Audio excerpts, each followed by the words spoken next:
Do that 1 second. Good afternoon, good evening, good morning, wherever you are, and welcome to the Wrestling Roundtable on NerdTube. I'm here with my usual wrestle head. First of all, Gary the Juice is back on TNT. How you doing, mate? I'm all right. And Jim Cornshed, how you doing, mate? Yes, the resident Eric Rowan lookalike, according to the members of chat. But thank you very much. I'm very happy to be here. There's quite a fair bit to discuss this week, and it's a lot of it is not regarding what we saw in any of the shows. So this is going to be an interesting discussion. Now, I am no longer a wrestling fan, so to speak, like I once was, but I did make an effort to watch the Chris Jericho versus Nick Gage death match on AEW, and I have to say, what the fuck is Jericho doing? Like, this guy doesn't, he doesn't need to be doing what he did in that particular match. Plus, the match itself looked very clunky for a guy as experienced as Jericho. Even he couldn't make it work with someone like Nick Gage, and it makes you realize that Nick Gage is such a shit wrestler that he has to do this deathmatch bollocks because he's not capable of actually having a regular match. Even someone like him should be able to pull off Smash Mouth wrestling.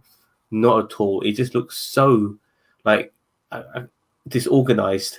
There was no fluidity when it just came to throwing a few punches and throwing a few knees and stuff like that. Awful. It was all about just getting the weapons out, getting the blades out, getting the glass out. I have to admit, I did like the Hurricane Rana on the glass. I thought for the execution of it, I have to admit it was executed quite well. It could have really fucked up. Someone as fat and fucking as old as Jericho to pull that off was quite cool, but nevertheless, overall, it was fucking having a match like this is fucking stupid. It felt like it showed a bit of desperation on AEW's part to go down this particular route, and this is from somebody who doesn't watch wrestling anymore. But as we're going to be starting off on this particular topic, and we have got many more things to talk about, as well as like Bray Wyatt and some possible new employees of AEW, we're going to start off with the Jericho versus Nick Gage match. Boss man, I know you're bursting to talk about this. So what do you have to say, mate? I was a bit reluctant to watch this because, again, I have as much respect as Renner does for this branch of... I hate calling it wrestling because it's not really wrestling. No, don't refer to it as wrestling. It's just... Yeah, whatever it is. To me, as I said, Nick Gage doesn't belong in a wrestling match. I mean, what did he bill him at? Like 207 pounds, 6 foot... What? No, I'm sorry. I'm 6'1". No way he's any taller than I am.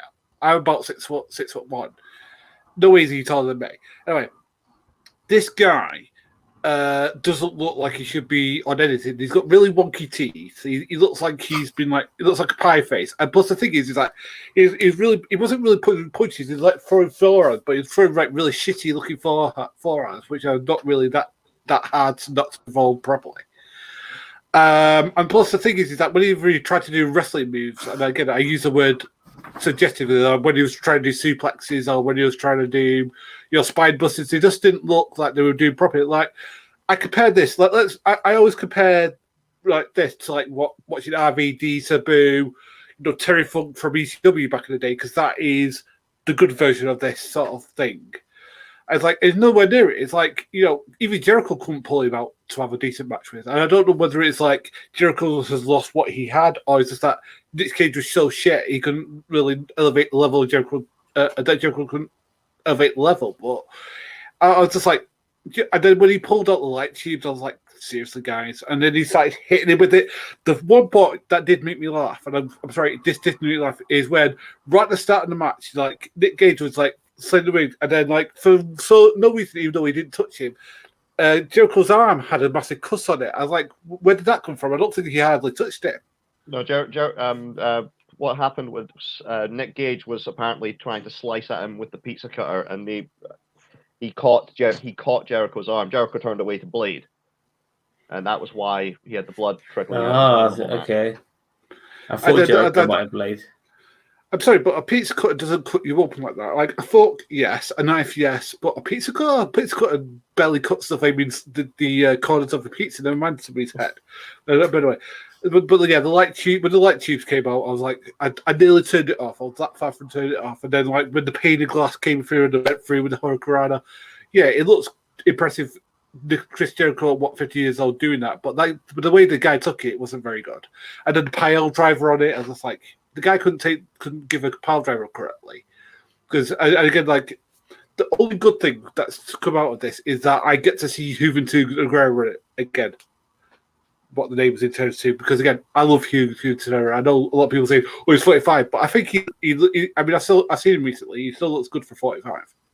I know that's what I think. He's younger than Jericho as well, so we'll discuss the fact that they're bringing back Juventud because there is an interesting dynamic to that I want to bring up. But I absolutely despise this. Now, I made a point of this that I wasn't going to watch it, but that after all the controversy that took place, I mean, the day after it happened, up until about 1 hour ago, when I watched it through some online pirated service, because I wasn't going to watch it via Fight or any other service that AEW could count towards viewership. But up until then, the only thing I had seen was an image from a news website of Jericho holding a broken light tube, and that was enough for me to say no. And the image that was circulating on Twitter of the picture-in-picture advert of Nick Gage using a pizza cutter on Chris Jericho's head, and then it goes to picture-in-picture advert on TNT of a Domino's pizza commercial, which we will get to. We'll get to that a little later on, but just as far as the match itself is concerned, this was worse than I could have possibly imagined. Nick Gage was absolutely terrible. He appeared to be bleeding out of nowhere from, bits of his head, probably from all of the scarring he's had. I know he apparently had a recent match with Matt Cardona, the former Zack Ryder, for GCW, which was very negatively received because everybody thought, well, here's the former Zack Ryder beating Nick Gage in, I think it was meant to be a death match. I'm not entirely sure. I've not fully read the reports on this. But I think it was, with regard to match quality, I think it's the fault of both guys. Jericho, I don't think is capable of carrying someone like he used to. He's not like Shawn Michaels was in his late 40s.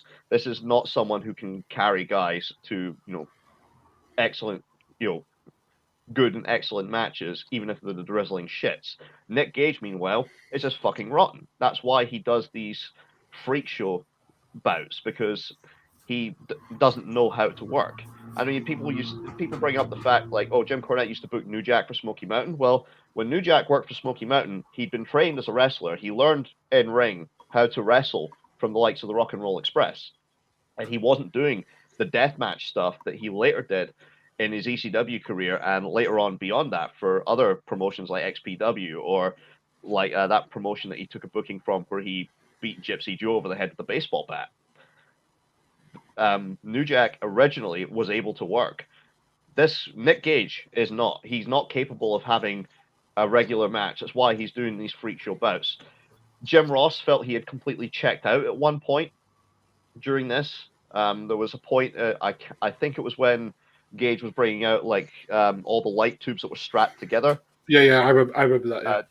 Jim Ross made a comment, and it just sounded like he completely checked out. Yeah, when he said, "Oh yeah, this is fun," and then was it Tony Schiavone came up with something? He went, "Yeah, this is great," and he was like, and then the commentary just went silent.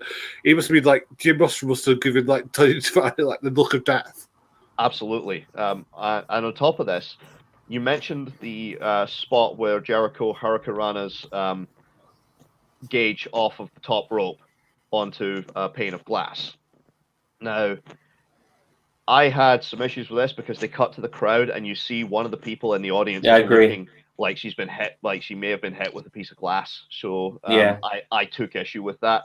If you're going to do a spot like that, then you need to do something like NXT had like all those plexiglass barriers at ringside when they were doing COVID secure wrestling, when they were keeping the crowd away from the wrestlers. I don't know if you how much of NXT you saw, Zam, but it was no. Like, but I've seen the plexiglass. Like plexiglass all around ringside, like you were at a hockey game, and that's the kind of thing I think you really need to do if you are going to do something as ridiculously bad as that. There are also other issues as well because the ring. There's another thing I did see online from before this match, and that was that Cash Wheeler of FTR sliced his arm open. He sliced his arm open on, it was either the top turnbuckle bolt, or I think Cornette has also speculated that it was probably the top of the ring post. He got pushed off the top rope by, I think it was Santana. It was FTR versus Proud and Powerful. Santana pushed him off the top rope. When he's come down, he's connected with something, and it sliced his arm open pretty badly. Now, because AEW was doing this death match, I don't think they've brought their regular ring. They've instead purchased one off High Spots just so that it can be used for this one show. And afterwards, with all the glass that's in it, they can just get rid of it. So they can get rid of the canvas, they can get rid of the boards, they can get rid of everything else that they've booked with it, that they've purchased with this ring, because it's not going to be reusable. And unfortunately, that's injured Cash Wheeler. And, it was good for the fact that it means that they don't have to destroy their good ring, for the Nick Gage booking, but they've, hurt one of their best workers at the same time. But again, with the Nick Gage match, I really disgusted that AEW booked this. The Dark Side of the Ring episode with Nick Gage was the lowest rated, not just this series, but in the entire history of Dark Side of the Ring. All 3 seasons they've done, that was the lowest rated episode, and it was the most negatively received by the fans. And yet AEW decided to capitalize on this, partly I think because Jericho is having some sort of midlife crisis where people are pointing out he's not as good as he used to be anymore, and rightfully so. I mean, you see him botching lion salts, you see him blowing up in matches against Orange Cassidy, and then on top of this, people commented about how he fell from the cage and landed on a crash pad. Jericho was saying, "Oh no, I could have been killed doing that." Well, bullshit! You were landing on a crash pad covered in sheets of cardboard painted to look like steel. There was no danger to you at all. It wasn't Mick Foley falling off the cage onto the Spanish announcer's table. This was, Jericho taking one of the safest bumps he probably could. But anyway, I will defer to Gary if he wants to say anything more about this.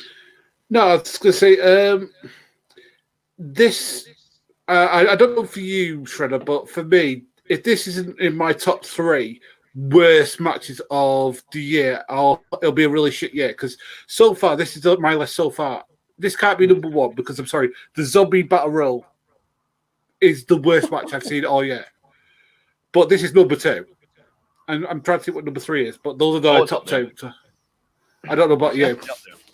I think you've probably got to give that to something like Alexa Bliss versus Randy Orton. Oof. Yeah, actually, I forgot about that. They had that match as well? Jesus Christ. That's a mismatch beyond belief. Oh, it was part Alexa of Bliss. The Fiend gimmick. All these weird powers from the Fiend that Alexa Bliss has got. But I will say there's a couple of good things about this match that I did like, which were, the couple of good things are this. That the MJF came out and sat on commentary and was just there eating popcorn, showing what complete and total prick he is. So that's the one, and the fact that he announced that Juventud Guerrero's going to be back. And again, those were the only 2 good things that I could actually take away from this match. And that's it. Yeah, but that's not the actual match itself, is it? No. But give me this, Sam. They're the only things I can take away. God. I agree. I mean, like I said, even if someone brings up a very valid point regarding the glass, I totally was thinking that the whole time prior to the pane of glass getting in there, I was thinking to myself, if they're going to start smashing those tubes over people, surely debris of bits of glass are going to fly into the crowd. And that definitely was the case with the pane of glass. But when I was watching this, it kind of reminded me of the Mick Foley matches against Randy Orton and don't compare them. I would not compare them, because the thing is, even though what you think that what Mick Foley was doing was quote unquote dangerous, there was a safety element to it. What this blithering idiot, and I'm talking about Nick Cage, was doing, he does not give a shit about people's safety at all. I mean, look what he did to poor David Arquette. Look what he was doing. I agree, but they're still extremely dangerous. I remember when Edge speared Mick Foley and those flames going on and shit. His eye was fucked. It looked like some of the fire got near his eye and stuff. I noticed how his eye was flickering. I think his eyelash might have caught on fire, but as an ex-smoker, I've experienced that just by lighting a fag. But there were, like these like the matches Foley had with those two guys. They're dangerous matches. That's why you don't see them so often. Thumbtacks are flying everywhere and shit like that. They're bleeding. They are literally bleeding in those matches. But the pizza cutters who knew how to work, whereas Nick Gage has never presented anything of a match that would would indicate that he actually knows how to properly work. I agree. I'm just saying you just like after watching some of the death matches outside of this one, this felt kind of mild in comparison. It was quite short as well compared to those ones. You could see that both guys were heavily covered up. I know Jericho was exposing his arms, but they were, like Jericho was wearing leather trousers. He was wearing a vest.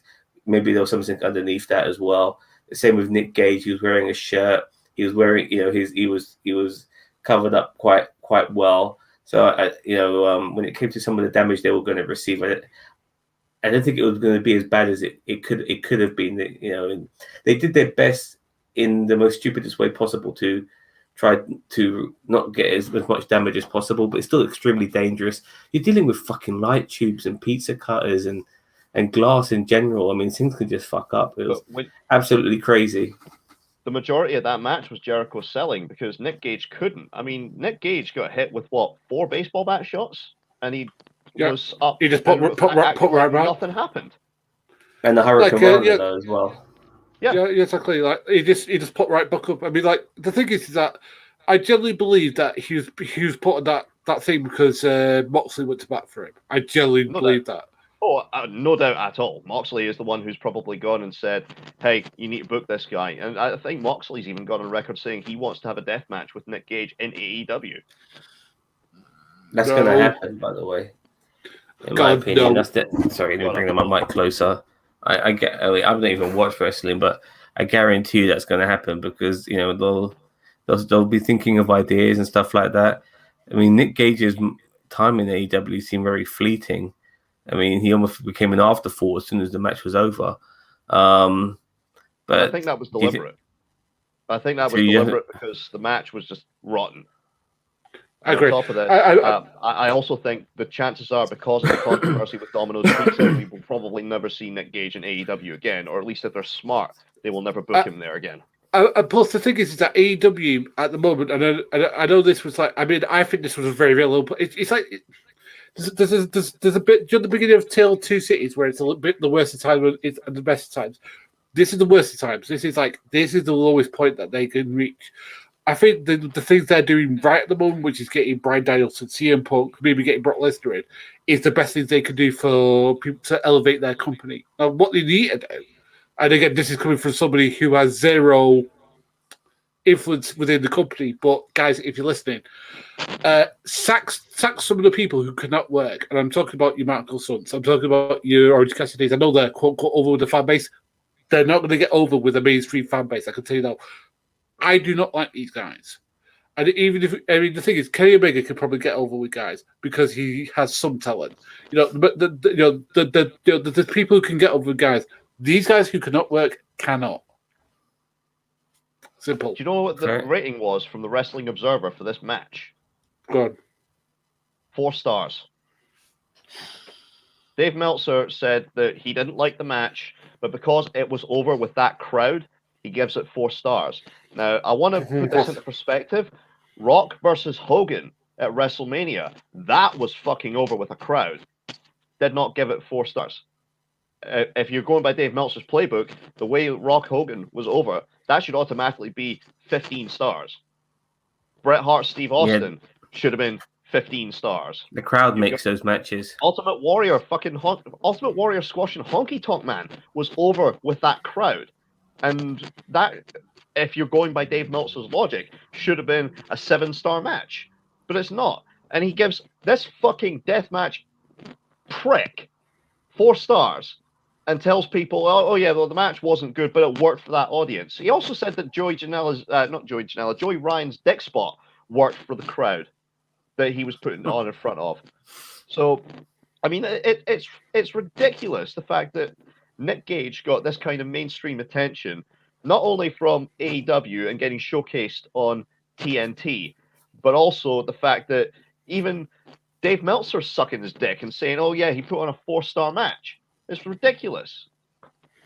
I mean, I see. The thing is I've got now to decide whether he's the worst professional wrestler, and I use the word advisedly, to ever appear on a mainstream wrestling program, because I generally have to. Rock and Roll Buck Zumhofe immediately comes to mind for me. Because again, the thing is, the Boogeyman's shit, man. The Boogeyman was beyond shit. That guy couldn't wrestle to save his fucking life, and that's why he was eating worms and smashing clocks on his head, because he was just a useless fucking wrestler. I don't know. But the thing is, you talk about the fact that MJF, MJF came out and did commentary, and then he announced afterwards that for the next Labor of Jericho, he has to win with a match off the top rope against Juventud Guerrera. Now, what kind of fucking backwards logic is this booking? You have Jericho pretty much nearly bleed to death in one of these garbage matches, and then he's got to follow up by doing Lucha Libre. I mean, you'll probably just do a splash, anyway. I can see it already. Probably a 5-star frog splash. But what's the logic? I mean, wouldn't you save the absolute beating for a garbage match as like the final one? I would. I mean, personally, I wouldn't have a bloody death match anyway. I'd have him like doing like a steel cage match or last man standing. Last man standing or Texas death match or something like that. Like I make it against somebody like I don't know who's from Texas and try to think like I don't know, Terry Funk's probably retired again, but like try to think of somebody like I don't know, somebody who hates him. Like I say, Bruggy Goldberg, but he's working on the other show. Or why not have him say, okay, well, your final labor is going to be a last man standing match against my muscle Wardlow. I go for that. But again, why hire this flaming dickless piece of shit, Nick Cage? Sorry, I hate it. I was trying to think what the hell the logic is going from a death match to Lucha Libre. And it got me thinking. I don't know if you remember. I don't know if you remember, Zam, the 2010 Best of 5 series between the Motor City Machine Guns and Beer Money. I do remember that match. I vaguely remember. I remember Beer Money. I remember Motor City Machine Guns. I'm not sure if I remember the. Yeah. They had the Best of 5, and I think from memory, you went all 5 matches. Best of 5 series was. Kind of do. I think one was a tornado tag. What were the gimmicks? I think one was a tornado tag, if memory serves right. Yeah, Street Fight Tornado Tag. That was match 2. Yeah, I think one of them was some sort of thing to do with beer. I can't remember what it was. It's like you had to dance with a gun with beer or something. I can't remember exactly what they were. I'll give you the 5. I'll give you the 5. Match 1, ladder match, which they then followed with match 2, which was a street fight. Match 3 was a cage match. Match 4, Ultimate X. Match 5, traditional tag. I mean, wouldn't you save one of those matches as like the decider in a best of 5 series? Yeah, they put the fucking boring match at the end. The regular tag match was ironically the best match they had of that whole series. True, fair enough. But here's why I think they're generally doing this after this. Yeah. Okay, it's a palate cleanser after having that piece of shit on. After that flaming, that meth head, whatever it is, at least having somebody who can actually, wrestle. Whether you like Juventud Guerrella's style or not, at least the guy can bloody wrestle. I mean, you mentioned Smash Mouth Wrestling, Zam. There's no way Nick Gage could even be taken seriously doing that. I mean, okay, if he's 6'1" and 207 pounds, he looks like an emaciated drug addict. He doesn't look like someone who has been training in a dojo. Like you look at somebody like Tajiri and you think his kicks are gonna fucking hurt, and they, I love Tajiri, one of my all-time favorites. They look like they're gonna fucking hurt. You look at somebody like Rhino. I mean, Rhino is 5'9", but he's built like a fucking tank. You think he's gonna beat the shit out of you. You look at somebody like Nick Gage and you think he's gonna do what? Infect you with hepatitis? Well, I was thinking that. Taz, when he was in ECW, was only the biggest man ever. But he was a pretty intimidating guy for a guy his size. Oh yeah, they convinced people Taz was the baddest man on the planet. I mean, he was doing the Mike Tyson thing. He was, choking people out. He was showing no mercy. I mean, Taz, from all accounts, was an absolute pussy, but Paul Heyman convinced everybody that Taz was the baddest man on the fucking planet. Yeah, then he But started doing commentary Taz, and he just showed his real personality. But hey, Taz back in the day, he was built, he was stocky. He looked like somebody who could probably pick you up and suplex you. Nick Gage doesn't. He looks like somebody who maybe works in a fucking truck stop. I agree. So, any more to say on Nick Gage, guys, before we move on? I've nothing more to say. We're going to talk about what happened next. What happened next, which is the controversy surrounding Domino's Pizza. Domino's Pizza. Okay. By the way, another little tidbit that also happened on that show. Apparently, Papa John's was also a sponsor of that show. I didn't know that. Shit. I didn't know that either. No. So basically, what happened was that as Fredo was saying, when Nick Gage was doing the pizza cut spot on Jericho, apparently there was like a little pictured advert for Domino's Pizza there. Apparently they were not very happy. On TNT, unlike the feed that Zam and I watched, the commentary went silent for that period because it was a picture-in-picture. So on the right hand of the screen would have been AEW Dynamite. On the left hand would have been the commercials. And the commercial they shown after Nick Gage has run a pizza cutter over Jericho's head was for Domino's Pizza. Love it. I'm a fan of well-timed comedic adverts. I still maintain to this day the best one's probably been on ITV. I don't know if you guys remember when Major Charles Ingram cheated on Who Wants to Be a Millionaire. Yeah, I remember. I remember that bad. Right, okay, just for anybody watching though, there was a guy called Major Charles Ingram who competed on the game show Who Wants to Be a Millionaire. Now, he was absolutely fucking hopeless. I think he'd used all 3 lifelines and only got to, I think, question 6 out of 15. And what happened was his wife, and somebody else who was waiting to go on as a contestant had devised a system where they would cough when he would go through the answers. He would go through each answer, A, B, C, and D, and they would cough when he mentioned the right answer. And this was how they got him to the £1 million question, and he won. But they suspected cheating, so they didn't pay him. And then when they went back and investigated, they found out this is what happened. They aired a documentary about this, showing how he did it, and they made sure that you could hear all the coughs. You could hear his wife coughing. They even had a picture on her as well. They had a camera pointed on her while she was in the audience, and they could show her coughing when he's going through all the answers. And what happened was this documentary, when it aired, the first commercial for it was for Bedwell and Cough Syrup. Lovely. Now, that, to me, was well-placed advertising, and it was hilariously funny. This, not so much. I mean, Domino's had not approved this. They weren't happy with it, and they've reportedly threatened to pull out all advertising with AEW.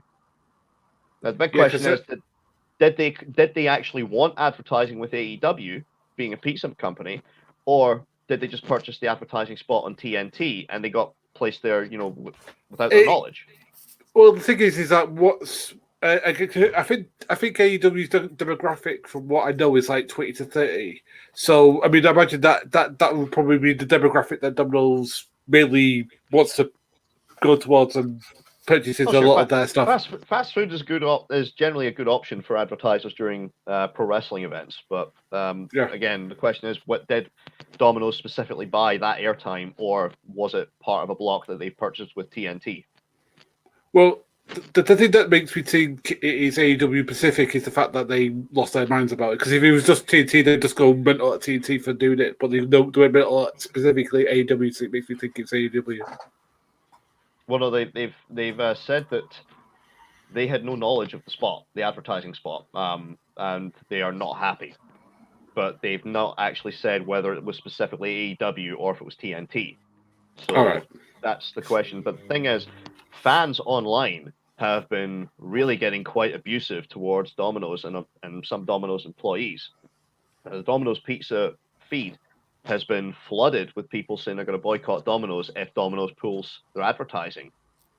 I mean, yeah, AEW fans AEW fans thought it was absolutely hilarious that this advert appeared right after the Pizza Cutter spot, but they don't seem to get that. Yeah, a company can be really upset. This was a TV 14 program, and they're upset that this appeared and it was trending because it was associated with this match. You know, I personally wouldn't have correlated it myself.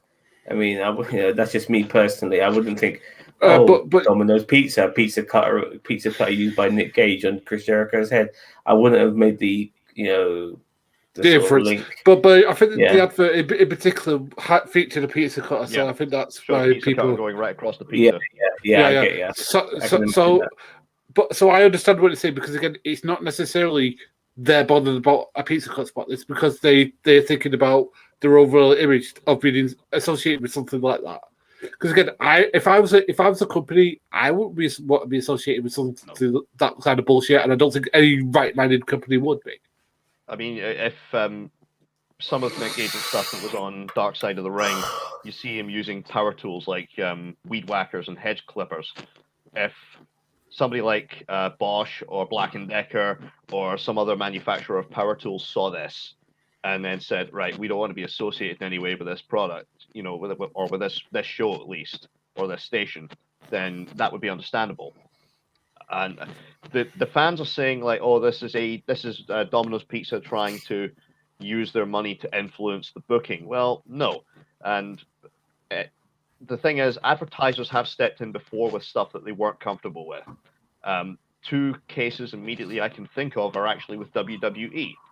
The Mars Corporation stepped in not only when they were advertising on Raw and the Lars Sullivan controversy happened, when all the stuff came out about the racist and homophobic and sexist remarks he'd been making.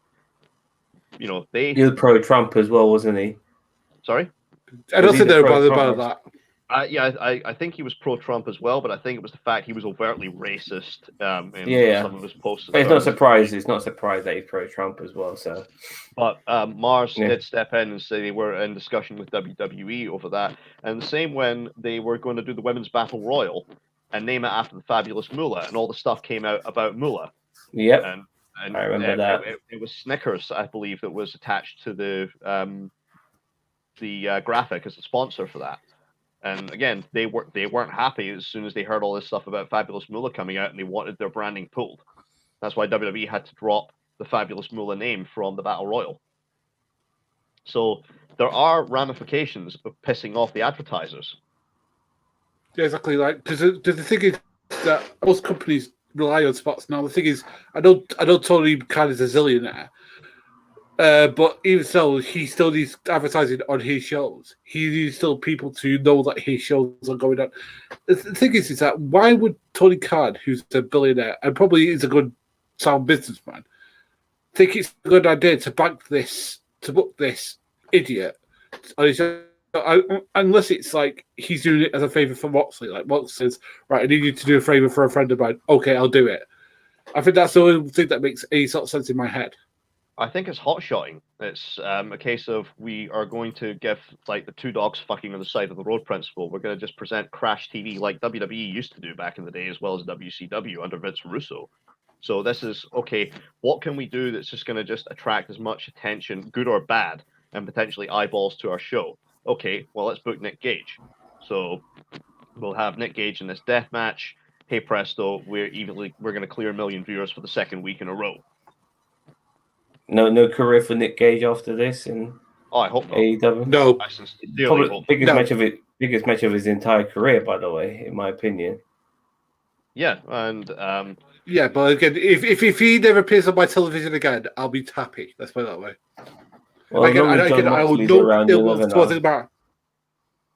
I said this personally. I hold no will to the guy. Again, I hope that he has overcome his addiction and he's clean now when he's sorted his life out and he's trying to get on the straight and narrow. Trust me, I have all the sympathy and again, I don't like people bringing up the fact that he was a bank robber. We all do shitty things at times and we all try and get over those shitty things.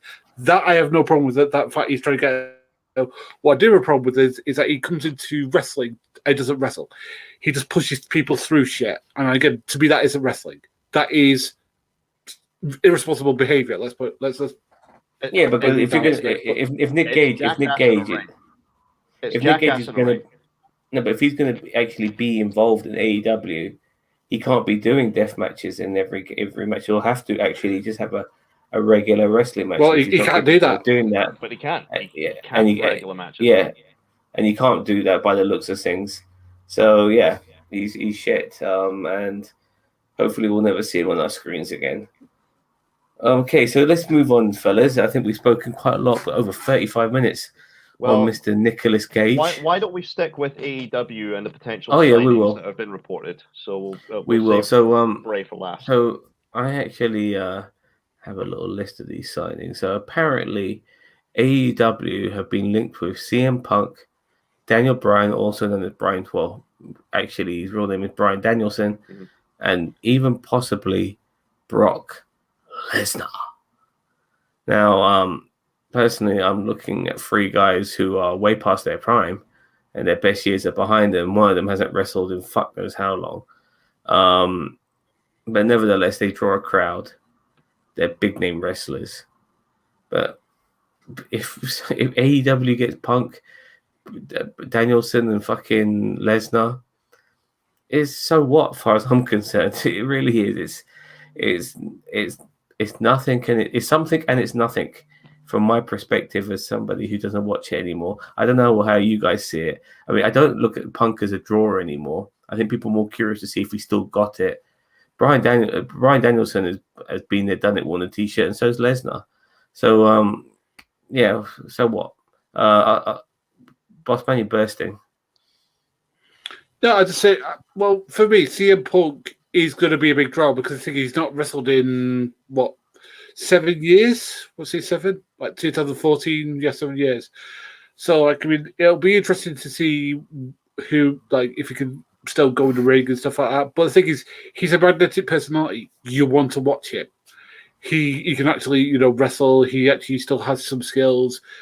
And the thing is that, depending on who he works with, if he works with, like, the MGF, Jungle Boy, Omega, the top guys there, he could bring in a crowd. The thing is that, and hopefully, and again, what I hope he'll do is that he'll talk to them about like long-term booking, because again, he's somebody who understands these ideas, and again, has ideas about his own characters. And I think that was what was pissing him off in WWE, is that it's never based upon what you think, it's based upon what Vince McMahon pitches for you. And again, maybe what you think and what Vince thinks never quite meshes. Like, for example, for me, again, the ultimate blown opportunity for Punk in WWE was when he left WWE with the belt, and then literally 2 weeks later came back. No, that should have gone on for at least about 4 or 5 months with him being gone. I agree. And they should have just kept him off TV and kept him hot. With the belt as well. Gone for 4 or 5 months with the fucking belt. But they couldn't help it. They had to cash in it immediately. It really pissed me off. Yeah, so I'm hoping to do is that he does that. And also, Bryan, I'm going to call his actual name. Bryan Danielson is an excellent wrestler. And he'll elevate the level of wrestling in that company just by being there. Because, again, he's somebody who I know for a fact has trained people, and probably could like say to them, look, we're going to establish like a little bit of a training school, and I can like teach you how to do this, that, and the other. And I can teach the people who are a little bit greener, this is what you have to do, this is what you're not to do, blah, blah, blah. And just maybe like try to establish that. And I think maybe that's what they're bringing him in for, as well as the other stuff that he can do. Brock Lesnar. I don't see Bryan Danielson establishing a school for the simple reason that Cody Rhodes, I think, has got one, and QT Marshall has also got one, which they've been using students from. And I think, if I remember correctly, Kenny Omega's pedophile buddy Jason Rance has a school that they've been using guys from. So if you want to carry on though, but as I said, I don't see Bryan Danielson establishing a school for AEW. Maybe he could just be a trainer for one of those schools. Yeah. So here's what I think. I think that Brock Lesnar is obviously a name. People still want to see him because he looks still phenomenal. At what age is he? Like nearly 40. He's got to be over 40. And he still looks great for his age. Still moves pretty well. The only thing that I think that they ran into the ground, and I wish that if AEW do get it, but I wish they get rid of it, is Suplex City. They ran that shit into the ground like they do everything fucking else. But anyway, that's what I think. You go, Trevor. Right. Now, as for Lesnar, a lot of these reports actually regarding Punk, Bryan Danielson, and Brock Lesnar, they've come from the likes of the Wrestling Observer or Pro Wrestling Torch or some other news websites.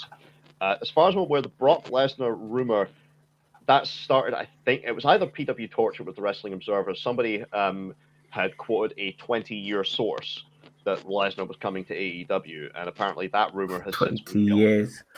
Yeah, apparently though the rumor that Lesnar is coming to AEW has been killed off. So it looks like he's not signed with AEW. He's also not signed with WWE. So he's still up for grabs for anybody who can come with the right offer. He's a paycheck wrestler, so yeah, pay him, he'll join. And I give him, he gets a lot of shit sometimes for some of his behavior, but I think he's a very good seller. And he's willing to lay down if for whatever reason, as long as he gets paid. I don't think he gives a fuck about it. He's always going to be looked upon as a threat. So yeah. Well, absolutely, because he's a legit fighter. I mean, he dominated the UFC heavyweight division, for Christ's sake. Yeah. So, regarding CM Punk, I personally don't want to see him wrestle anymore. I'm done with CM Punk as a wrestler. Like, the guy has legitimately shat on wrestling for his own personal reasons. By the way, I've never felt offended by it. But he doesn't seem to give a fuck about wrestling. And I don't think he's passionate. Whilst the same could be said for Lesnar, he's always willing to go where the money is. Whilst I think Punk has actually said that he's got money and they could offer him whatever, and he doesn't need to take it. And he's obviously felt very unhappy with how the treatment he got from the WWE when it came to his physicality as well, because he was quite fucked up at certain stages of his tenure there. But he just doesn't seem to care for the business and for the industry as much. And he's gone down other avenues regarding art, to do with his art and stuff like that. And I know he's made an appearance within the WWE by coming on that shitty show. What was it called? Oh, I can't remember. It was All Access or something like that. But some bollocks like that, which was very WWE though. He was contracted by Fox. No, but nevertheless, it felt very anticlimactic that here he is. He's come back, and it's this bullshit here. He's not even in the fucking ring. He's fucking in some studio, for fuck's sake, with his fucking old mates like fucking Samoa Joe and shit. I mean, it felt very lackluster. And like someone like Stone Cold Steve Austin and people like that, I don't need to see him wrestle anymore. His best years are behind him. He obviously wants to do other things. If he does it, he's probably only doing it for a paycheck. His heart's not really in it. I'm not fussed about Punk, and even Bryan Danielson. I've seen what he needed to do was conquer the mountain of WWE, and he did. But it was unfortunate that he got fucking injured. That he never really maintained a particular period of time after conquering that mountain. And what we get from him in AEW, they will respect him, but we need more people like him in WWE. People Vince don't fucking like, that the fans fucking like. And that's where I would rather see him personally. Fuck AEW. Well, what I personally think that the AEW needs to do is do that, but also bring in guys who are talented on the indie scene who aren't getting there. So, as I said, people like, I don't know, I mean, like, me Cornette do not agree with a lot, but he has talked about two guys who are very talented, who I've watched, like Justin Hammerstone. He should be in WWE. Alexander Hammerstone. Oh, sorry, sorry. So I think about wrestling comics. But yeah, Alexander Hammerstone, and there's another guy, I think a Samoan guy, what's his name, Tamil Tonga or something? Jacob Fatu. Yeah, I've actually seen those two wrestle, and he's absolutely right. Those two should be in AEW, in my opinion. Yeah, Major League Wrestling, they're the top guys there. Jacob Fatu is their world champion. Alexander Hammerstone has held the openweight title for quite a while, and he's just won Battle Riot 3, so he's going to be the next contender for Jacob Fatu, the world title there. which is a match I'm actually looking forward to watching. But with regard, though, to Daniel Bryan and CM Punk, or Bryan Danielson and CM Punk, I should say, I disagree with you, Sam. I think Punk, he left on top, and I think he left still able to go. And it's going to be a curiosity to see, can he still go? Is there going to be ring rust there? Or, are we going to see the old CM Punk back? Now, I do think he actually does have a passion for wrestling, because you hear him on some of his workout videos where, he live stream himself answering questions for the fans while he's on a treadmill or something. Yeah, but just interject there. Yeah, but wrestling has been a massive part of his life.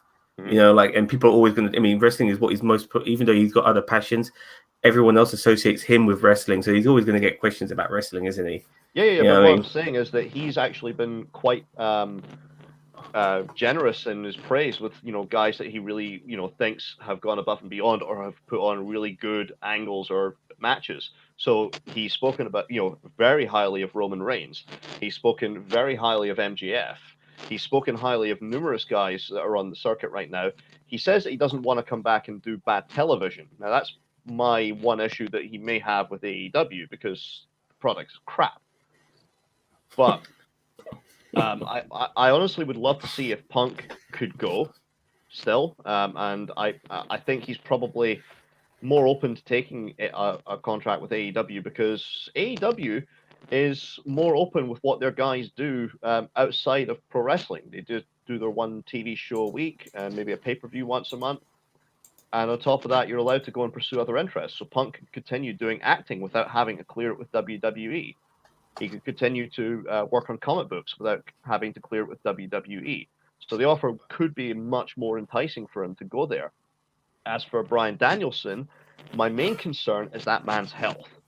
I do not want to see him stuck in the ring against guys like Joey Janela or guys like, Jack Evans, and potentially getting crippled. I really do not want to see that with all of his neck issues. He could be a top guy, top draw with guys who can work safely, but going in as one of the boys, not something he should do. But here's no, I was just going to say what AEW need, and I know that Tony Khan won Booker of the Year, is an actual booker. They need somebody who has actually done it before, as I said, like an Arn Anderson, a Jake Roberts, whoever. Put him on as a guy booking this crap, booking this stuff, and just have him just go through and say, look, you do this, you do this, you do this, you do only do this, and you come and do this. Because the thing is that Tony Khan is not a booker. With the best in the world, he's rich. Well, you've got guys there like Jim Ross, Arn Anderson, Dean Malenko. Why are they not the main trio of your booking committee? Jake Roberts can come up with some creative stuff, but I think you would really need a filter like a Jim Ross or an Arn Anderson to say, okay, well, let's dial this back a little bit. You don't want him doing... Conan's there as well, isn't he? Ultimate Warrior. Conan is there as the manager of the new version of LAX, I believe. Yeah, I'm sure, but he's a veteran himself. I'm sure he's good. I'm not entirely sure how much of his time is dedicated to AEW, because I think he's also working with MLW as well. There you go. Then he could well get in touch with Alexander Amistone and get him into AEW. And I'd rather watch him any day of the week than some of the roster, to be honest with you. Now, just to boil it down to what this is all about, Lesnar, Danielson, and Punk, are they going to be in AEW or not?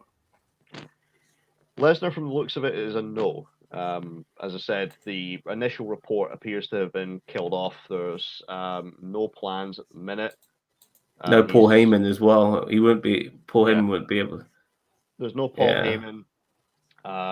But sorry, just to say, I've always said that the publication was completely inaccurate, and I've always said that he doesn't need a voice. He can speak for himself. He's actually a lot better at talking than people give him credit for.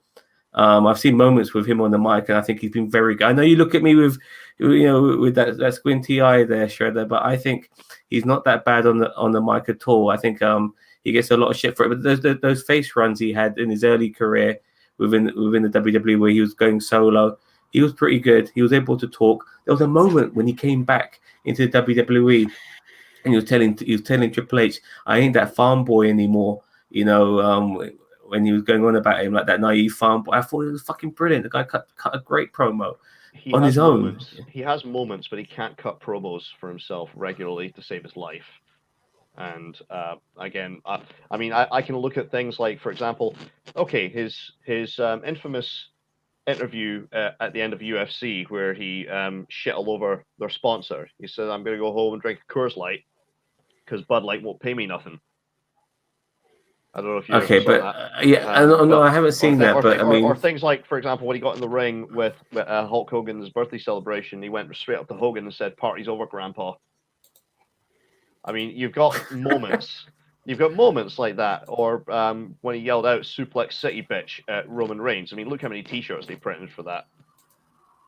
But I think he needs a mouthpiece. He needs somebody like. But I also think now that it's like people like Bobby Lashley and so on. Like these guys were initially maybe a little bit green initially, but he's been part of the industry for a long time, and I think it's worth giving him a shot on his own and see how good he really is. Without it was Lesnar's request to bring Heyman in. Fair enough. I still think he's, he can do it, but that's just me personally. But nevertheless, no Lesnar. You don't think? What about Danielson? Danielson's a possibility. Again, I don't think he needs the money. I think he just wants to do it because it's something new for him. And potentially it's a new crop of guys for him to work with. And, okay, maybe a run with somebody like a Jungle Boy would be great. It would elevate Jungle Boy to the next level in his career. But unfortunately, I really will cringe every time I watch him. And if I ever see him in a ring against somebody like a Jack Evans or Joey Janela, because you think this is where it's going to go wrong for him. This is where he's going to ultimately hurt himself. See, CM Punk, in my opinion, he didn't do himself any favors as a fighting competitor. Whether it be kayfabe or for real, by losing his 2 UFC matches. Do you think it would be best suited for him to come back in the ring, or just think fuck it? Do you think he will come back in the ring for AEW? But I personally think he won't, and that's what a gut feeling. Well, the thing is, he could just come back and said, "Well, I've learned from my mistakes in UFC, and I've come back with a new skill set and stuff like that." You could use like his fellow UFC to say that I've elevated my level now, and now what I'm competing in AEW. This is all stuff that Punk can do because Punk can try and tell his own story. He can't really saying he's the best in the world anymore, can he? Or he could just not acknowledge it. Yeah, exactly. He could just not acknowledge it in the slightest and just carry on as if he never had that stint in the UFC. He was always there as a pro wrestler. That was one of the worst things to happen to him as far as his stock is concerned, in my opinion. Losing those fucking matches.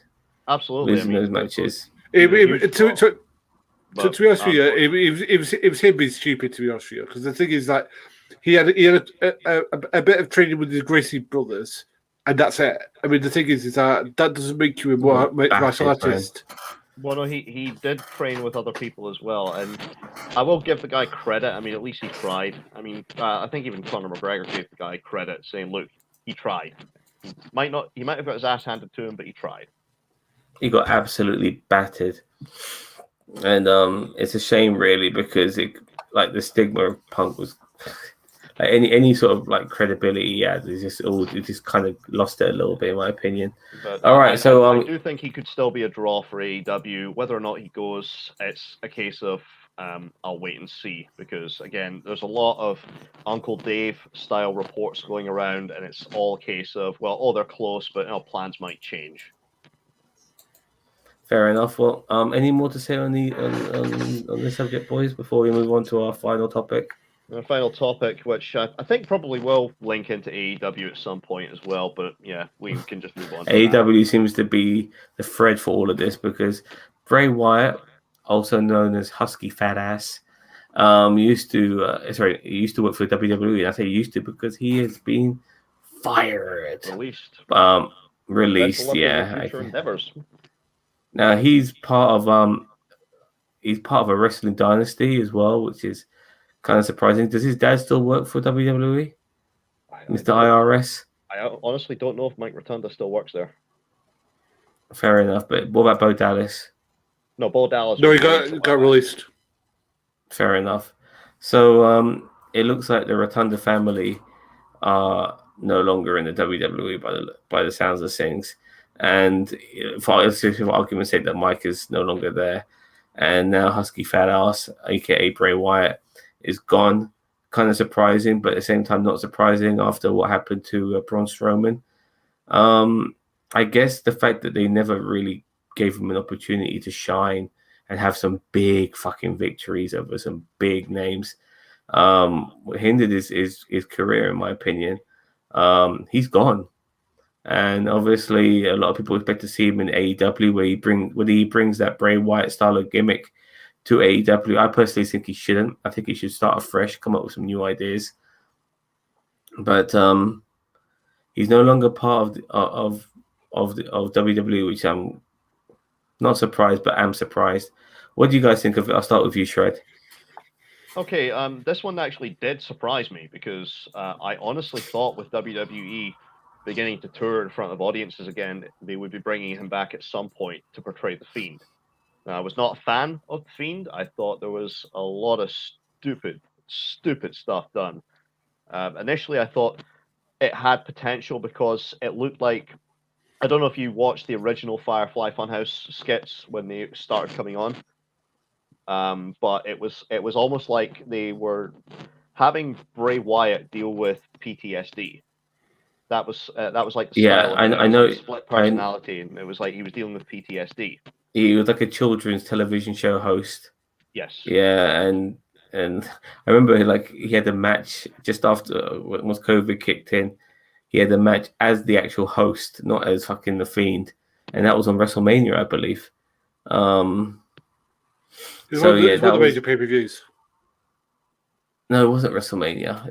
But it was before that, maybe. Yeah, I think it was the Miz he faced in that persona. Yeah, but nevertheless, he's part of a wrestling dynasty. I'm surprised he's gone. But anyway, go on, continue. Again, I was shocked that he was released because again, I thought this is somebody that we're probably going to be bringing back now that they're in front of live crowds again. Alexa Bliss as well, and all of that shit. Well, Alexa Bliss is still doing the gimmick, the supernatural gimmick that started with The Fiend, which again I hate. It's the worst thing about the WWE Women's Division right now. But as far as Bray is concerned, Bray was a very, very talented wrestler, still is, and he's got all the potential in the world. He was a big merch seller as The Fiend. As much as I hate The Fiend, that was a big merch seller for WWE as well. That mask was awesome. Yeah, well, it was a takeoff of the mask from a Batman comic series where Joker actually sliced off his own face and then re-wore it as a mask. Unusual.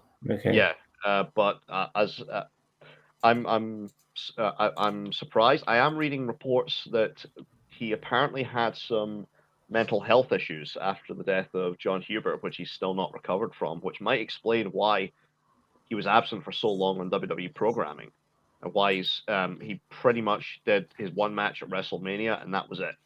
You haven't seen or heard from him since. So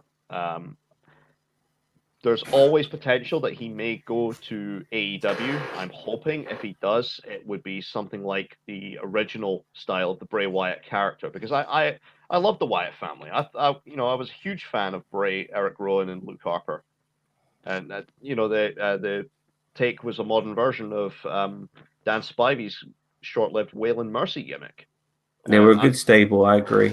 It was they were good wrestlers. That's why. Yeah, they were all fantastic wrestlers. Again, I loved the original Wyatt family gimmick. And if he goes to AEW, do I want to see him involved in the Dark Order? No. Do I want to see him potentially bring back the original style of the Bray Wyatt gimmick? Absolutely, because it made him a star. He potentially could have, had his career killed with that Husky Harris gimmick.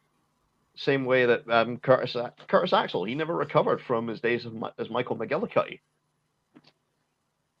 Yeah. But I was going to say, but the thing is that what they could do, and I hope that they don't do this, is do the Matt Hardy versus Bray Wyatt thing that they were teasing to do in WWE. No. Exactly, but they probably could do that. Here's what I think. Like the Battle of the Crazies. Yeah. So basically, here's what I think. I think way Bray Wyatt got the shaft of this, because the thing is that his heat, if there is any, got transferred over to Alexa Bliss. And the thing is, Alexa Bliss, with not all the best, the will of the world, isn't the sort of personality that Bray Wyatt is. Bray Wyatt is a very big personality. Alexa Bliss is a 4'11", very slender woman. 4'11". Talented wrestler. She is very talented. 4'11". Yeah. Seriously, Jesus Christ, that is short. Yeah. The thing is that like she has a lot of good points. I don't think doing a complex supernatural character is in her wheelhouse. Just go in.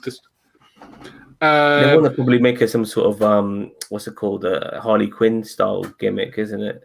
Well, the thing is that the Devora tried that. It was called Luna Vachon, and she did it much better than Alexa Bliss is doing. Okay. Luna Vachon, that's the woman who had the shaved head and tattoos and yeah. She was actually nothing like Harley Quinn. No, but he was doing that long before Harley Quinn was even a thing. No, but you know what I mean. The sort of like the female wrestler with a bit of a maniacal edge to them. You know sort of. Okay. The crazy female wrestler. Yeah. So convinced you she was nuts and probably would fight a man if she could. Yeah. And she actually did in real life.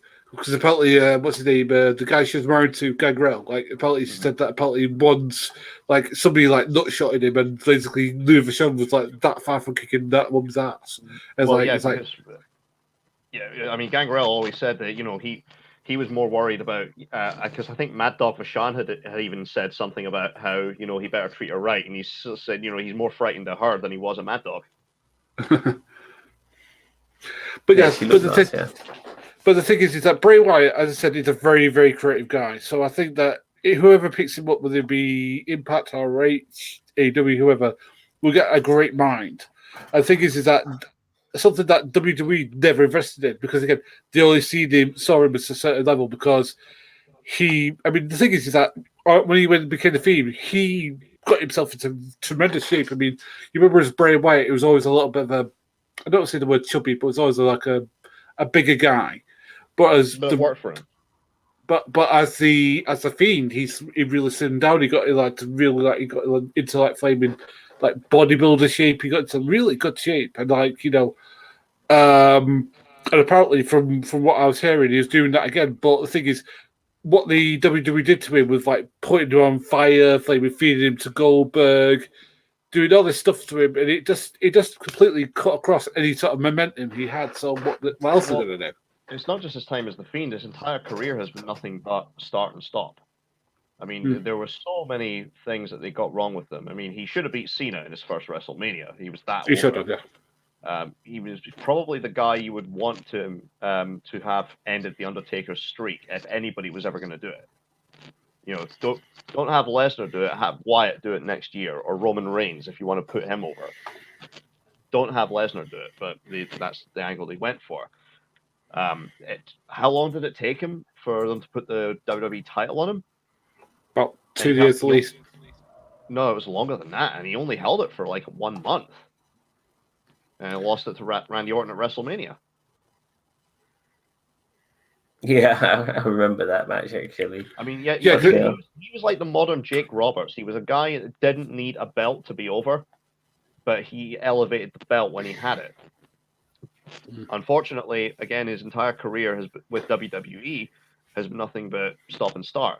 Now, I'm hoping the reports that he's suffering from mental health issues aren't, completely accurate. If he is, by all means, I really wish the guy a speedy recovery. Or, I hope he can get the help that he needs. Yeah, because not that long ago he went through a divorce, and I think he just had a baby with one of the people they also released, which was Jojo Offerman. Yeah. that they had a baby together. So, like, the thing is that, like, so he's got a new baby to look after, plus whatever family he had with his wife. It's just like, oof, bad. Absolutely. And again, very, very talented individual. I really hope if another promotion picks him up, like AEW, then they give him, some freedom at least to, cultivate. Great. Cultivate like the gimmick that he wants to portray, not whatever WWE wants to throw upon him. And we get some good stuff out of him. But first and foremost, though, I hope the guy's mental health is number one priority for him. Take a break. That's what you should do for now before you think about coming back. Absolutely. But also, I think that if AEW do go, just don't do the thing I just said with Flame Matt Hardy, because again, we don't want to watch that. No, we don't want cinematic bullshit like that. Please, please, please do not feed him to Chris Jericho. Please, please, please do not have him job out to Kenny Omega. If you're going to bring in Bray Wyatt, you treat him as a top guy, because that's what the fans view him as, regardless of how WWE treated him.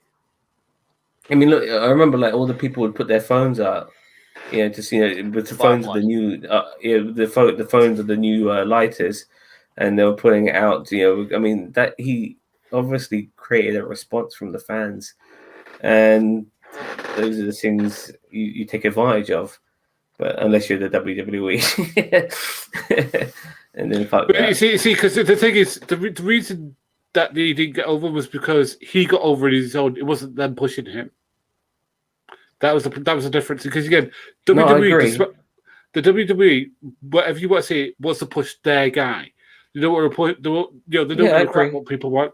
Because the thing is, the thing that always gets me was the whole Daniel Bryan thing. For an entire year, the fans had been telling them, no, we want that guy. And for a year, they were like going, la, la, la, la, la. No, you want Randy Orton and Batista. Like, no, we want that guy. No, you want Brandon Orton. No, we want that guy. And it's literally like, it got to literally like, I think it's like a month, and then somebody went to Vince and like, look, this is what they want. And he's like, really? Yeah, they've been telling you for a year, this is what they want. And I don't know who it was who made him finally listen, but he listened. Well, do you remember? And it must have really hurt. Sorry, but it must have really hurt Vince McMahon to give in to the fans. I mean, that's somebody who hates doing shit like that. It must have really hurt him. Do you remember the build-up, though, to WrestleMania 30 when Daniel Bryan won the title? And they had the Royal Rumble that year. Daniel Bryan didn't enter the match. He instead had a blow-off to the feud. Rey Mysterio. Wyatt's. No, but Daniel Bryan on that show, the opening match was him having the blow-off against Bray Wyatt, and they stole the fucking show. These guys, these are guys. If you can get Daniel Bryan and Bray Wyatt working together and having matches like that every night of the fucking week, then, my God, you could overtake WWE in, a year. But, unfortunately, if you're going to book these guys against, again, people like Sonny Kiss, Jack Evans, Luchasaurus, Marco Stunt, you're not... See, I disagree that Luchasaurus does it, because I think Luchasaurus does have talent for a big guy. But he just needs to be... You've got far, far more talented big guys in that roster, like Lance Archer or Brian Cage. And plus, WrestleMania 30 was, 6 years ago now? 7 years ago? Yes, I mean, as I said, I remember Triple H's entrance to that for the first match, which was against him and Daniel Bryan, where he was in the flaming Shao Kahn, flaming whole golden mask. That was awesome. So again, that's what AEW should be doing. They should be doing like entrances like that. Cody Rhodes coming out and smashing the throne. Yeah, that was awesome. Yeah, I don't know. I didn't like that. I didn't like that. I felt very TNA-ish. Yeah, it was so very TNA-like. Let's take a cheap shot at WWE. But as I said, I hope first and foremost, if the reports are correct about Bray Wyatt's mental health, that he takes the time that he needs, he gets the help and the treatment that he really needs before he feels any compulsion to have to get back into the ring. I mean, as much as I want to see him doing what he does best as a fan, at the same time, I want to know that the guy is all right, that he's personally fine and happy doing what he's doing. Yep, fair enough. Okay, so it looks like we've kind of spoken about everything. Anything more to say, fellas? Only that I am looking forward to seeing who's Guerrero back next week. Why I've got that as my title because I want the juice back. I'm curious too. I'm curious too. I'm sure Jericho will bury him. No way he can be worse than Nick Gage. That is like literally like the bare minimum level he has to be like. And even to Guerrero, I know will be at least better than that. Where is that in like the ranking? Nick Gage and Jericho. Where is that in the rankings of like the worst matches AEW has ever presented? You got Tooth and Nail. You've got the majority of Big Swole's matches. It's at the top of that. Because at least I can say Alexa, what's her name? That Britt Baker is at least talented. At least I can say that I kind of know Big Swole. Nick Gage is working with somebody who I respect in Chris Jericho, so who is my third favorite wrestler of all time, and he's having to do that shit. Sorry. Well, again, I think in a lot of ways that was Jericho's own decision to do it. I think this is part of some midlife crisis he's having, and he's wanted to prove that he can go. He's he's still a tough guy. And he's now ticked off death matches on his resume of matches he's had. AEW botches. If you look at their feed on Twitter, they had quite a striking video. I mean, almost 20 years ago to the day, Jericho pinned Rock and Austin the same night to become the undisputed champion, and on the other side, there he is getting sliced open by Nick Gage. And also, another thing that I would like to say about just Chris Jericho that has nothing to do with this match, but during the match, I noticed that he's lost a little bit of quickness because there's a spot where he was going towards the top rope. Now, in his younger days, he used to springboard and then do like a almost like a kick off. He didn't do that time. He got he went on it. He didn't quite get it, and Nick Gage caught him. I was like, if that was like 10 years ago, he would have springboarded out and kicked for Nick Gage in his face. Yeah, but Jericho is not a young man anymore. He is 50 now. He is 50, and personally, I don't want to see him wrestle that much. I also want to see him cut his hair, for fuck's sake. Long hair on old people just don't work. And not on everyone. It doesn't work on Jericho. He looks much better with the short hair, but I'm just nitpicking. I'd be quite happy to see Jericho retire after this. And also, I don't agree with the whole eye makeup thing. The black cloud, the painmaker stuff. I don't like that. Yeah, if you were going to debut this persona, this is something that you should have worked with New Japan and done like a video package. No, but he just doesn't need to be. He just needs to be Chris fucking Jericho. He just doesn't need to be all this shit. The line hat, Jericho.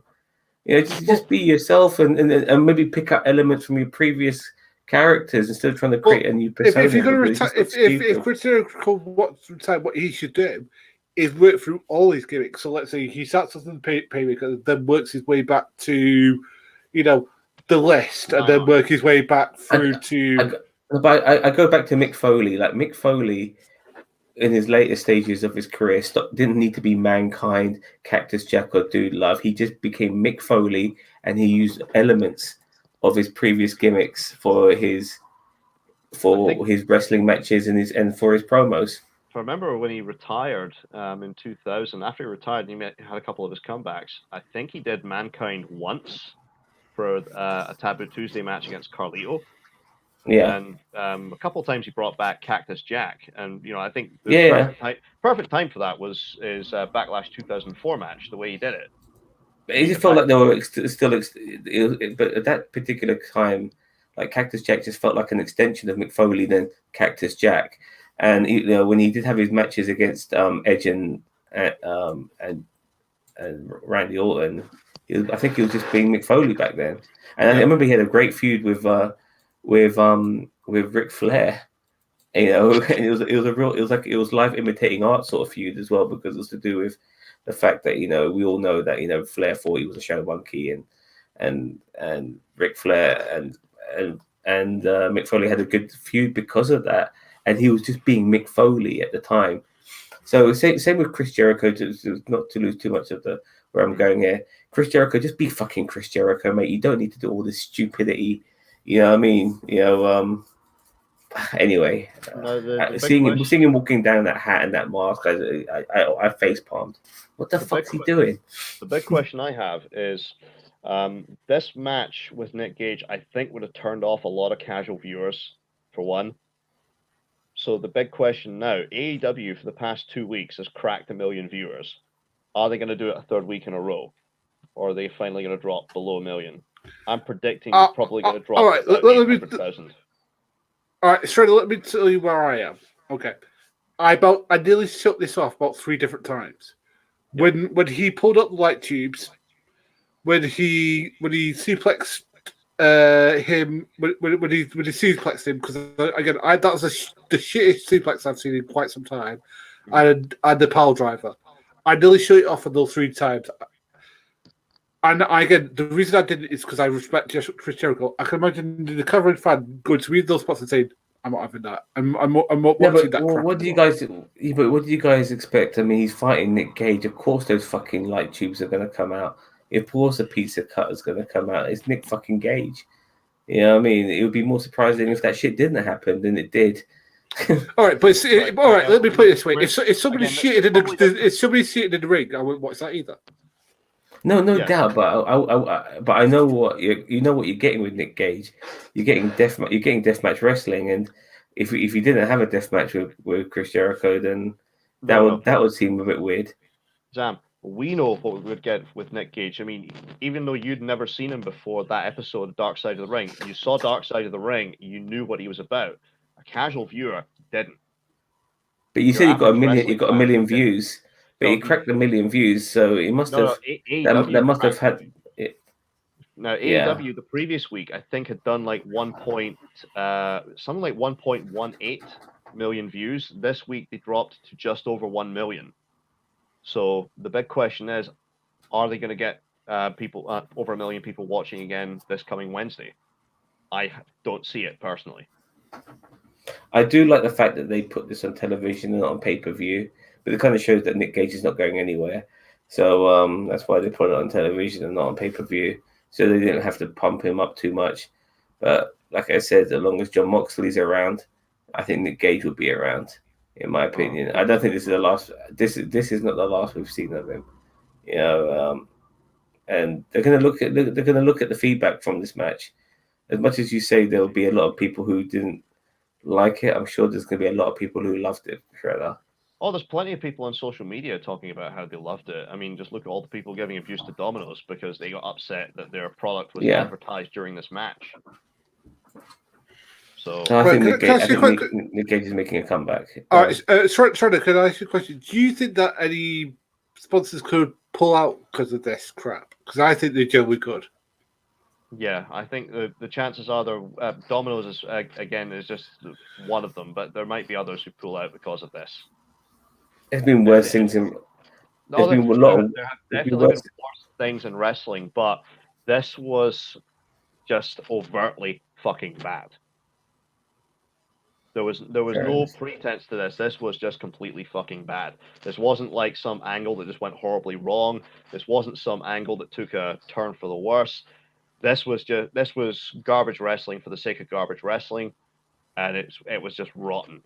From start to finish. I'm just hoping that fans will realize that Nick Gage is just a shit wrestler, because that's what I got from this. People have, but I think people realize that already. No, I never really knew what he was like as a wrestler because I just saw him smashing light tubes and God knows what over people.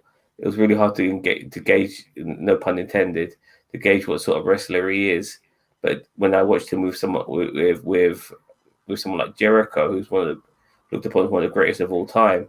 And Jericho couldn't carry him, and they looked so clunky with each other, there's no coordination or anything. Yeah, fuck Nick Gage. He can't wrestle to save his life. 100% agree. Anyway, we've gone back to Nick Gage again. All right then, boys. Any more to say on any of these matters or anything you want to bring up before we wrap this up? No, nothing I can think of off the top of my head. Okay, well, we have another week in wrestling to come. It'll be very interesting to see what it offers. I mean, obviously, Juventud coming back will be one of the highlights. I'm very much looking forward to that. As somebody who doesn't even watch wrestling anymore, I really am looking forward to that. I might have to have a quick peek on that to see. But you told me he's in good shape. I'm not surprised. I mean, it depends which version of Juventud we get. Was he a junkie? He did have some issues, yes. If you watch his run after WCW, he was an absolute train wreck. Fun story, which I'm amazed didn't get brought up with the racial discrimination lawsuit with WCW. Juvi was fired for his substance abuse problems. He caused a lot of damage and disturbance in a hotel when WCW was touring Australia. WCW fired him, but they announced on their website that they had fired Saul Guerrero. Saul Guerrero is the real name of Chavo Guerrero. Okay, Chavo Guerrero Jr. Yeah, Eddie was calling him. Yeah, Eddie was in the WWF. He was reading that they had fired Saul Guerrero because of an incident in an Australian hotel room, and he's calling him up, asking what the fuck happened. So WCW fired Juvi, and yet named Chavo. Fair enough. Oh, thank you very much. No Budget Productions. I'm glad you've enjoyed the show. Like I said, next week will be definitely Hoover 2 will be definitely taking the spotlight. But I'm sure there'll be something, that from the WWE to stir our attention because, they need to make a name for themselves. And John Cena's back, of course. Which is going to be very interesting. He did say, by the way, before we end this, he did say that he wasn't going to be there for a short stint. But in my opinion, that's just promo talk. You just make out that he's injured or some shit like that, and he'll be back in Hollywood before you fucking know it. Yeah, because remember The Rock came back and said, "I'm never going away." Yeah, it's just bollocks. Because obviously people are speculating immediately that he's not going to be around for a long time, so he's trying to nip that in the bud. But once he has his little match with fucking Roman Reigns and whatever, yeah, I think he's getting the fuck out of there. I think he's going to have like 3 matches tops. Well, he's had a couple of dark matches after Raw so far, but I think he's probably going to have maybe 3. I think maybe 3 pay-per-views he'll be around for, and then he'll disappear once he's boosted the ratings for a little bit. Do you think he's gonna go he's gonna be wheelchaired out and shit or stretch it out? Do you think he's gonna win the belt while he's back? God, I hope not. Well, we'll find out. He doesn't need to win the belt. I know, but he's gonna main event him. He might win it. No, what will happen is that he'll probably be beaten by Reigns, and then that makes Reigns look better, and then then someone else will beat Reigns, and he'll look better because he's the guy who beat the guy who beat Cena. You mean potentially have Cena boost Reigns and then have him face The Rock at WrestleMania again for the rubber match? No, I mean Reigns versus The Rock. I can see that. No, I don't want that. I don't want that. No, this is wrong. Rock is done. I don't want Rock fighting. He's in his early 50s. He doesn't need to be doing this shit. I mean, just stick to Hollywood Rock. That's what you're really good at the moment. I don't want Rock to come back. I was actually really excited when he came back because I never thought of him as a shit wrestler. But when he came back into the WWE after his long stint in Hollywood, he was a shit wrestler. Okay, I mean, he's actually 50 yet. He's 52, I think. Let me have a look. I think he's 52. I think he was something like 27 when he won the WWF title, and that was late 98. He's 49. 49? I really thought he was 50. Jesus Christ, I really thought he was older than that. All right, fair enough. Nevertheless, he's like 20. He's like 26, 27 when he was WWE champion in 1997. When he won the WWF title at 27, he was the youngest champion, and he was 27 at that point. He's still there and thereabouts. That's what I'm saying. Right. His best years are behind him. I remember when he tried to do a backflip and he fucked that up. After he came back. I was so looking forward to him and Cena. That was both matches were shit. Both matches were really shit. I'm I'm done with The Rock. I don't want to see him. You know, it's like people. Like, once again, I go back to Steve Austin. You just don't need to see these guys wrestle anymore. They've done enough, you know. But anyways, we'll find out what happens with Cena in the future when he comes. Now he's back, and I'm sure AEW will be making some more noise as well. So we'll see what happens. All right, then, boys. Thank you very much for joining me. We look forward to having this again next week. Hopefully we'll get some more people to join us. At the same time, don't forget to like, share, subscribe, and comment, not only on No Budget Productions, but on YouTube as well. We are the greatest YouTube channel you never heard of. Bye-bye, everyone. Good night. Good night.